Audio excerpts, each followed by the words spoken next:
Let's meet on the corner. Hey, Buff, can you go in the Buffy chair? Down. Oh, who's a good Buffy? That's excellent. Welcome to Perfect Paws, basic training for you and your dog. In this DVD, you're going to learn how to teach a few key behaviors to really upgrade your dog's manners. But more importantly, you're going to learn the principles used by professional animal trainers so that you can teach any behavior you want. And the more you train your dog, the sharper your skills become, and the better he gets at learning. Good girl. This brings us to an important topic, motivation.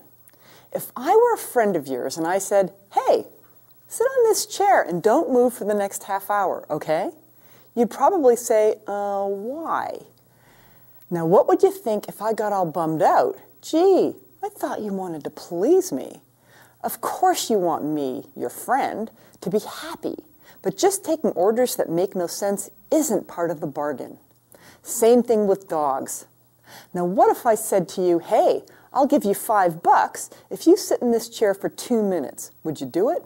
You probably would. Now, what about if I said, hey, I'll give you $5, sit in the chair nonstop for 6 hours? You'd probably pass.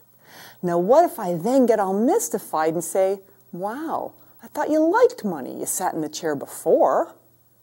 This is the economics of behavior. There are expensive behaviors for animals and cheaper ones. For expensive behaviors, payoffs have to be greater. For cheaper behaviors, payoffs can be smaller. For instance, if I said, hey, $20 to run 30 feet, would you do it? Now, what if I said, hey, $20 to run the Boston Marathon, would you do that? Most people would say, no. Now, what if I offered $20 million? Would you train for and run the Boston Marathon for $20 million? How about 20,000? All of us have a price point that makes any given behavior worthwhile. And what's even more interesting the behaviors themselves can be intrinsically rewarding. Some people train for and run the Boston Marathon for the inherent pleasure of doing it. Now think about your dog. There are activities he finds intrinsically rewarding.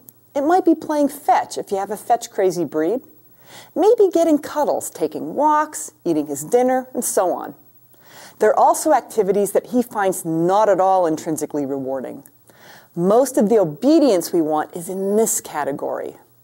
So for these, we need to supply motivation. And depending on how expensive the behavior is it the dog equivalent of running 30 feet, or the dog equivalent of the Boston Marathon, or something in between? You're going to have to pay accordingly. There is no free lunch in animal training.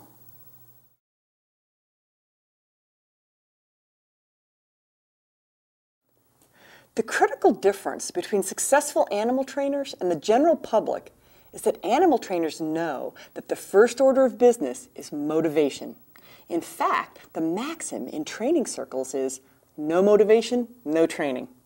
A professional animal trainer that did not first figure out how to motivate the animal she had to train would be considered grossly incompetent, kind of like a surgeon who shows up with unwashed hands and no scalpel. The good news is that the laws governing how animals learn are well understood, so we can really get the job done. The bad news is that you're going to have to give up completely and utterly your, but I want him to just do it, or to do it for me, or to do it because I'm the leader, or, but he's only doing it for the food, or the toy, or to get me to open the door. Yes, it's true. He's rarely going to do it for the lofty reasons you wish he would do it for. You're going to have to motivate him. You've got two options for motivating your dog, the carrot and the stick. You can reward what you like and remove rewards for what you don't like, or you can supply pain and fear for behavior you don't like and then provide relief from pain and fear for behaviors you do like. You can also do a combo. In this DVD, we're going to be using rewards to strengthen the behavior we like and occasionally reward removal to kill behavior we don't like. Your dog is going to grow a fabulous brain, And more importantly, you're going to learn the basics of the craft of animal training. So let's get started. And shake some tail. I know a little place called the Wagon Way. Bones on the bar.